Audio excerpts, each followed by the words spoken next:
ये movie start होती है और हम जोई नाम की एक लड़की को देखते हैं जो कि काफी परेशान होती है और वो खुद को शूट करने वाली थी। दरअसल जोई अपनी जिंदगी से काफी ज्यादा फ्रस्ट्रेट हो चुकी थी, इसीलिए उसने खुद को मारने का फैसला बना लिया था। और अब मूवी फ्लैशबैक में चली जाती है जहाँ पर जोई के सौतेले पिता जॉन उसके साथ फिजिकल रिलेशन बना रहे थे, जो कि इस बात से बिल्कुल भी खुश नहीं थी, मगर मजबूरी में वो अपने पिता के सारे दुष्कर्मों को झेल रही होती है। अब अगले सीन में हम जोई और जॉन को कार पर कहीं पर जाते हुए देखते हैं। यहाँ पर हमें पता चलता है कि जॉन काफी घटिया किस्म का आदमी होता है और वो जोई से जबरदस्ती अपने काम करवाता है। फिर अगले सीन में ये दोनों एक बार में जाते हैं जहाँ पर इन्हें स्टेसी नाम की एक लड़की मिलती है जो कि अकेली होती है। ये देखकर जोई उससे बात करने के लिए जाती है और उसे अपने सौतेले पिता के साथ इंट्रोड्यूस करवाती है। अब बार से बाहर निकलने के बाद स्टेसी जॉन की कार में बैठती है और जॉन उसे अपने घर ले जाने लगता है। घर आने के बाद जॉन स्टेसी को आंखें बंद करने को कहता है और वो उसे एक रूम में लेकर जाता है। इन सब से स्टेसी काफी ज्यादा एक्साइटेड थी क्योंकि उसे जॉन काफी ज्यादा हॉट लगा था। लेकिन रूम में आने के बाद जॉन स्टेसी से बोलता है कि इस नर्क में तुम्हारा स्वागत है। और ये सुनने के बाद स्टेसी जब आंखें खोलती है तो वो काफी ज्यादा डर जाती है क्योंकि उस रूम में चारों तरफ टॉर्चर करने का सामान रखा हुआ था। अब ये देखकर स्टेसी वहाँ से भागने की कोशिश करती है लेकिन जॉन उसे पकड़ लेता है। अब स्टेसी वहाँ से भागने की पूरी कोशिश करती है लेकिन वो ऐसा नहीं कर पाती है और साथ ही जोई ये सारी बातें सुन रही होती है और उसे वो चीखें सुनकर काफी ज्यादा बुरा लगता है, लेकिन मजबूरी में वो कुछ भी नहीं कर पाती है। और ये सब देखकर हमें पता चलता है कि जॉन एक साइको किलर होता है और उसने कई सारी लड़कियों को ऐसे ही मारा होता है। अब अगले सीन में हम जेनिफर नाम की लड़की को सड़क पर जाते हुए देखते हैं, जिसके बाद वहाँ का ऑफिसर स्कॉट उसे लिफ्ट देता है। अब रास्ते में जाते हुए जेनिफर स्कॉट की कार में कई सारी मिसिंग लड़कियों के पोस्टर देखती है। इस पर स्कॉट उसे बताता है कि इस शहर की कई सारी लड़कियां मिसिंग होती जा रही हैं और इस केस को मैं ही हैंडल कर रहा हूँ। अब फिर से हम स्टेसी को देखते हैं जो कि बंधी हुई थी और इसके बाद जोई उसके पास आकर उसे बोलती है कि मेरे डैड तुम्हें इसी तरह टॉर्चर करते रहेंगे, इसलिए या तो तुम टॉर्चर सहती रहो या खुद को फांसी लगाकर मर जाओ। और ये कहने के बाद जोई उसकी रस्सियों को खोल देती है। कुछ देर के बाद जॉन वहाँ पर आता है और वो स्टेसी को मरा हुआ देखता है। ये देखकर जॉन समझ जाता है कि जोई ने इसकी मदद की होगी। इस पर जॉन जोई के पास जाता है और उसे बहुत ज्यादा डराता और धमकाता है और साथ ही जॉन जोई से कहता है कि अब तुम्हें ही इस लाश को ठिकाने लगाना होगा। ये कहकर जॉन जोई को एक कटर देता है और उसके साथ स्टेसी के एक पाँव को कटवा देता है। फिर ये करने के बाद जोई काफी ज्यादा डिस्टर्ब हो जाती है। फिर अगले दिन हम स्कॉट को देखते हैं जो कि स्टेसी के लिए पूछताछ कर रहा होता है। तभी कुछ शैतान बच्चे उसकी गाड़ी की हवा निकालकर भाग जाते हैं। अब वो पंचर लगवाने के लिए एक गैराज में जाता है और ये गैराज किसी और का नहीं बल्कि जॉन का होता है। और इस गैराज में स्कॉट जोई को भी देखता है जो कि टीवी देख रही होती है। अगले सीन में हम स्कॉट और जॉन को उसकी पंचर हुई कार को एक ट्रक में ले जाते हुए देखते हैं। रास्ते में उन दोनों के बीच कुछ बातें होती हैं जिससे स्कॉट को पता चलता है कि जॉन पहले आर्मी में था। जॉन को देखकर स्कॉट को लग रहा था कि इसमें कुछ गड़बड़ है और साथ ही में उसे लग रहा था कि उसने पहले उसे कहीं देखा हुआ है, इसीलिए वो पुलिस स्टेशन आकर बाकी ऑफिसर से जॉन के बारे में पूछता है। इस पर सारे ऑफिसर्स उसे बताते हैं कि जॉन का कोई क्रिमिनल रिकॉर्ड नहीं है और वो अपनी गर्लफ्रेंड के साथ रहता है। दरअसल किसी को ये बात पता नहीं होती कि जोई जॉन की बेटी होती है और सब समझते थे कि जोई उसकी गर्लफ्रेंड है। इधर जॉन अपने घर के चारों तरफ एक ट्रैप लगाने लगता है। अब उसी रात जोई और जॉन अपना अगला शिकार ढूंढने के लिए फिर से बार में जाते हैं। जोई को बार में जेनिफर दिखती है जो कि बारटेंडर का काम कर रही होती है। वो जेनिफर से बात कर ही रही थी कि तभी वो देखती है कि जॉन एनी नाम की एक दूसरी लड़की से बात कर रहा होता है और इसलिए वो टेबल पर वापस आ जाती है। फिर जेनिफर जब उनके टेबल पर आती है तो जॉन उसके साथ भी फ्लर्ट करने लगता है, पर आज रात वो उसे नहीं बल्कि एनी को अपने घर लेकर जाता है और वहाँ ले जाने के बाद वो उसके साथ भी वही करता है जो उसने स्टेसी के साथ किया था। टॉर्चर रूम को देखकर एनी काफी ज्यादा डर जाती है लेकिन जॉन उसे बेहोश कर देता है और उसके बाद जॉन उसे एक लोहे के बेड के साथ बांध देता है। दूसरी तरफ स्कॉट जॉन के बारे में रिसर्च करता है जहाँ पर उसे पता चलता है कि जॉन को आर्मी से निकाल दिया गया था और फिर उसने एक लड़की से शादी कर ली थी और शादी के कुछ समय बाद ही उस लड़की ने सुसाइड कर लिया था। ये सारी चीजें जब स्कॉट को पता चलती हैं तो उसे जॉन पर थोड़ा शक होने लगता है।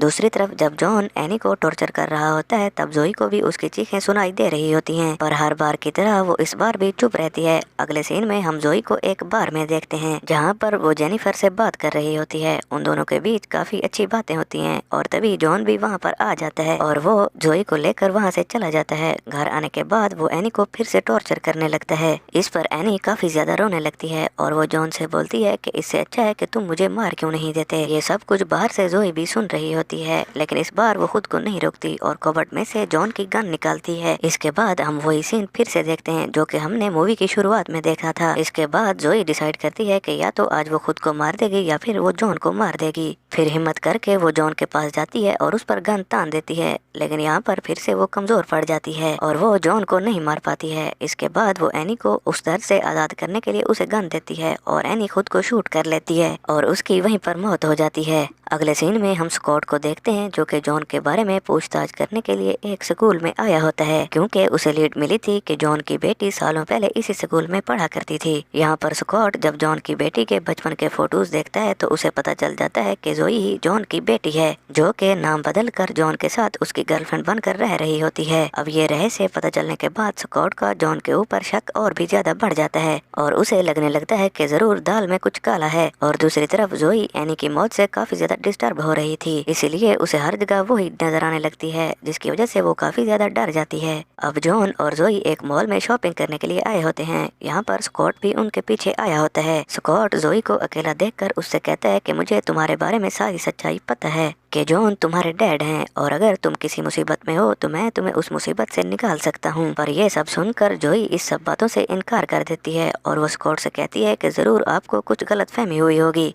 और तभी जॉन भी वहाँ पर आ जाता है और वो जोई को लेकर वहाँ से निकल जाता है और घर आते हुए जॉन जोई को स्कॉट से दूर रहने को बोलता है। अब आगे जॉन और जोई अब अपने अगले शिकार के लिए दोबारा से बार में जाते हैं और उनका अगला शिकार अब और कोई नहीं बल्कि जेनिफर ही होती है। फिर जब जॉन उठकर वॉशरूम में जाता है तो जोई जेनिफर से कहती है कि तुम्हें यहाँ से निकल जाना चाहिए। दरअसल जोई जेनिफर को पसंद करने लगी थी और वो नहीं चाहती थी कि जॉन जेनिफर के साथ भी वही करे जो वो बाकी लड़कियों के साथ करता है, लेकिन वो जोई की बातों को इग्नोर कर देती है और फिर तभी जॉन जेनिफर की ड्रिंक में बेहोशी की दवा मिला देता है। पीने के बाद जेनिफर वहीं पर बेहोश हो जाती है और जॉन उसे उठाकर अपनी गाड़ी में बिठाकर अपने घर ले जाने लगता है। फिर रास्ते में हम देखते हैं कि स्कॉट भी जॉन का पीछा कर रहा होता है, क्योंकि उसे लगता है कि जॉन जरूर कुछ गलत काम करने वाला है। घर में आने के बाद जॉन जेनिफर को अपने टॉर्चर रूम में लेकर जाता है और वो उसे उसी मेटल के बेड के साथ बांध देता है। दूसरी तरफ स्कॉट भी उनके पीछे उनके घर के करीब आ रहा होता है। जब वो उनके घर के पास आता है तभी वो गलती से अपना पाँव एक ट्रैप में रख देता है, जिसकी वजह से उसका पाँव उस ट्रैप में फंस जाता है। इसकी वजह से स्कॉट को काफी ज्यादा दर्द होने लगता है और वो मदद के लिए जोर जोर से चिल्लाने लगता है। इधर घर में जेनिफर को होश आ जाता है और वो खुद को बेड से बंधा हुआ देखकर शॉक्ड हो जाती है, लेकिन फिर भी वो डरती नहीं और जॉन को गाली देने लगती है।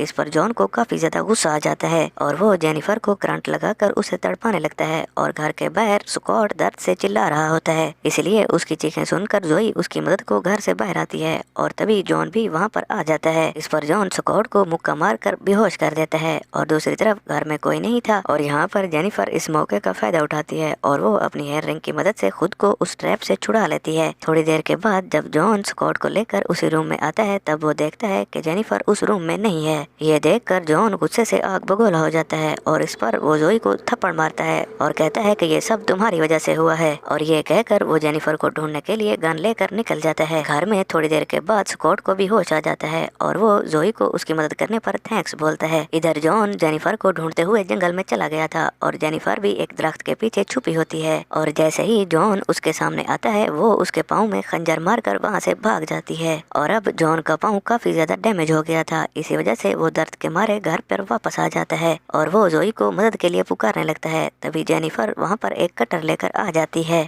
और वो जॉन पर हमला कर देती है और इन दोनों के बीच में अब लड़ाई हो ही रही थी कि तभी जोई वहाँ पर आकर जेनिफर के ऊपर गन तान देती है, लेकिन जोई को भी अब तक रियलाइज हो चुका था कि उसके डैड कितने ही घटिया किस्म के आदमी हैं, इसलिए वो जेनिफर की बजाय जॉन पर ही गोली चला देती है, जिसकी वजह से जॉन की वहीं पर ही मौत हो जाती है। साथ ही हमें ये भी पता चलता है कि जोई की माँ को भी जॉन ने ही मारा था। अब अगले सीन में हम काफी समय बाद का एक सीन देखते हैं जहाँ पर स्कॉट की एक कली उसके घर आती है और उससे जोई के बारे में पूछती है, लेकिन स्कॉट उसे जोई के बारे में कुछ भी नहीं बताता है क्योंकि इससे जोई की जिंदगी खराब हो सकती थी। दूसरी तरफ जोई अब काफी अकेली हो गई थी, इसीलिए वो खुद को शूट करने का डिसाइड करती है, लेकिन जब वो शूट करती है तो गन में गोली ही नहीं होती है और इससे वो ये समझती है कि उसे इतना जल्दी नहीं मरना चाहिए और उसे जीवन में कुछ अच्छा काम भी करना चाहिए। इसके बाद हमें काफी समय बाद का एक और सीन दिखाया जाता है जहाँ पर हम जेनिफर और जोई को एक साथ देखते हैं। ये दोनों एक साइको किलर को पकड़कर उसे मारने वाली होती हैं। जोई उस साइको किलर से कहती है कि तुम्हारे पास दो ऑप्शन है, या तो तुम इस चाकू से खुद को मार दो या फिर हम तुम्हें तड़पा तड़पा कर मार देंगे। दरअसल अब जोई और जेनिफर साथ मिलकर दुनिया से बुरे लोगों को खत्म करने में लग गए थे और इसी को दिखाते हुए ये मूवी यहीं पर ही एंड हो जाती है।